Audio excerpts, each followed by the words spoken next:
केंद्रीय वित्त मंत्री निर्मला सीतारमण ने आज देश का आम बजट पेश किया। बजट में टैक्स स्लैब में कोई बदलाव नहीं किया गया है, जिससे मिडिल क्लास जरूर मायूस होगा। इसके अलावा क्रिप्टो करेंसी से होने वाली इनकम पर 30% टैक्स लगा दिया गया है। सीतारमण ने आगे कहा, बजट से अगले 25 सालों की बुनियाद रखी जाएगी। इस बजट में 16 लाख नौकरियों का वादा किया गया है। बजट 2022 में निर्मला सीतारमण ने क्या क्या ऐलान किए हैं, जानिए इस खबर में। सबसे पहले इसमें रत्न और आभूषण पर कस्टम ड्यूटी घटाई गई है। सीतारमण ने बात कही है कि इलेक्ट्रॉनिक्स पर लगने वाले टैक्स में छूट मिलेगी, वहीं रत्न और आभूषण पर कस्टम ड्यूटी घटाकर 5% कर दी गई है। जी हाँ, नकली गहनों पर कस्टम ड्यूटी 400 रुपये प्रति किलो रहेगी। स्टील के स्क्रैप पर कस्टम ड्यूटी 1 और साल के लिए बढ़ाई जा रही है। इसके अलावा खेती से जुड़े सामान को सस्ता किया जाएगा। दूसरा जो है, डिजिटल करेंसी पर 30% टैक्स है। डिजिटल करेंसी मतलब क्रिप्टो करेंसी से बात हो रही है। इससे इनकम पर 30% टैक्स लगा गया है। इसके अलावा वर्चुअल करेंसी के ट्रांसफर पर 1% TDS भी लगेगा। कहा गया है कि अगर वर्चुअल एसेट को गिफ्ट के तौर पर दिया जाता है तो टैक्स वह शख्स देगा जिसको वह वर्चुअल एसेट गिफ्ट के तौर पर मिल रही है। यह भी बताया गया है कि रुपये की डिजिटल करेंसी को इसी वित्त वर्ष से चालू किया जाएगा। इसमें आगे है कि कॉर्पोरेट टैक्स को घटाया गया है। सरकार ने कॉर्पोरेट टैक्स को 18% से घटाकर 15% करने का ऐलान किया है। दिव्यांगों को भी कर राहत का ऐलान किया गया है। इसके अलावा राज्य सरकार के कर्मचारियों के सामाजिक सुरक्षा लाभों में मदद करने और उन्हें केंद्र सरकार के कर्मचारियों के बराबर लाने के लिए केंद्र और राज्य सरकार के कर्मचारियों की कर कटौती की सीमा 10% से बढ़ाकर 14% की जाएगी। नए टैक्स रिफॉर्म लाने की योजना है। अगले 2 असेसमेंट साल तक अपडेट ITR संभव होगी। आगे आपको बता दें, निर्मला सीतारमण ने कहा कि राज्यों की मदद के लिए 1 लाख करोड़ रुपए दिए जाएंगे। इसमें राज्यों को 50 साल के लिए बगैर ब्याज कर्ज भी दिया जाएगा।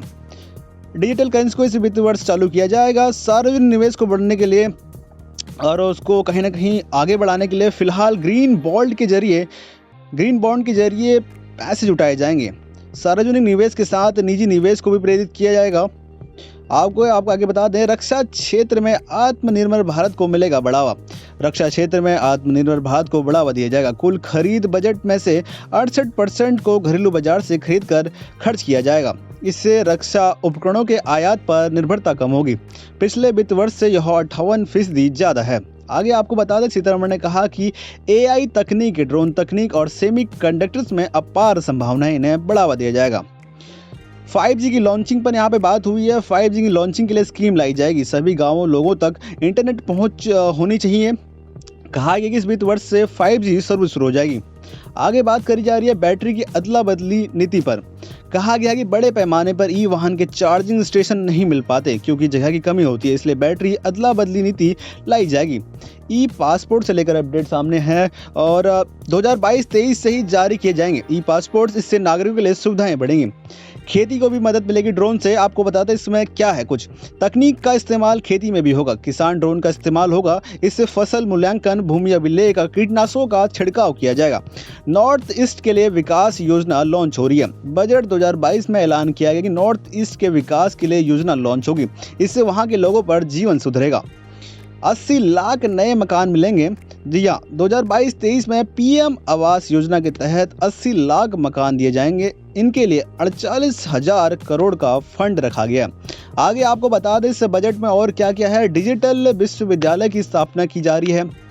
निर्मला सीतारमण ने कहा कि कोरोना काल में पढ़ाई का काफ़ी नुकसान हुआ है। वहाँ बोली कि एक क्लास 1 टीवी चैनल को 12 से बढ़ाकर 200 टीवी चैनल किया जाएगा। इसके अलावा डिजिटल विश्वविद्यालय की स्थापना होगी। वहीं मानसिक समस्याओं के लिए नेशनल टेलीमेंटल हेल्थ प्रोग्राम भी शुरू होगा। ऑर्गेनिक खेती भी यहाँ पे बढ़ावा दिया जा रहा है। राज्य सरकारों को प्रोत्साहित किया जाएगा कि वो अगले स्लैब्स में फार्मिंग कोर्स को जोड़ें। गंगा कॉरिडोर 5 किलोमीटर चौड़े गलियारे में नेचुरल फार्मिंग को बढ़ावा दिया जाएगा। वहीं छोटे उद्योग को, जो MSMEs होते हैं, क्रेडिट गारंटी स्कीम से मदद दी जाएगी। कहा गया कि रेलवे छोटे किसानों और छोटे व मध्यम उद्यमों के लिए नए प्रोडक्ट और कुशल लॉजिस्टिक सर्विस तैयार किए जाएंगे। बिल्कुल, उद्यम, ई-श्रम, NCS और असीम के पोर्टल्स को इंटरलिंक किया जाएगा, जिनसे इनकी पहुंच व्यापक हो जाएगी। ये पोर्टल GCB-C और B-B सर्विस देगी, जिसमें ऋण सुविधा, उद्यमशीलता के अवसरों को बढ़ाना शामिल होगा। आगे बता दें आपको 25,000 किलोमीटर तक बढ़ेगी नेशनल हाईवे की लंबाई। वित्त मंत्री ने बताया कि 2022-23 के बीच नेशनल हाईवे की लंबाई को 25,000 किलोमीटर तक बढ़ाया जाएगा। पहाड़ी क्षेत्र के पर्वतमाला रोड को पीपीपी मोड्स पर लाया जाएगा।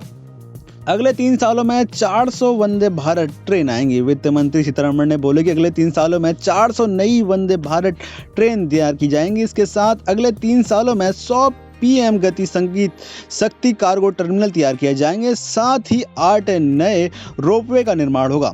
जी आगे बता दें 16 लाख युवाओं को नौकरियों का वादा किया गया है सीतारमण के द्वारा। सीतारमण ने कहा कि बजट से किसान युवाओं को फायदा होगा। आत्मनिर्भर भारत को 16 लाख युवाओं की नौकरी दी जाएगी। अगले 3 सालों में 400 वंदे भारत ट्रेन लाई जाएंगी। ये आपको हम बता चुके हैं और ऐसी कुछ और अपडेट्स यहाँ पे सामने हैं। जिस तरीके से वित्त मंत्री ने आगे कहा कि 25 सालों की बुनियाद इस बजट में रख दी गई है और आपको और यहाँ पे अपडेट देते रहेंगे। आप हमारे चैनल को जरूर सब्सक्राइब कर लीजिए यहाँ पे। और कहीं ना कहीं ये कुछ मेन बातें हैं कि 16 लाख नौकरियां युवाओं के लिए होंगी और 400 नए वंदे भारत ट्रेन का यहाँ पे आयोजन किया जा रहा है। और कहीं ना कहीं बहुत सारी अपडेट्स आपको हमने दे दी हैं।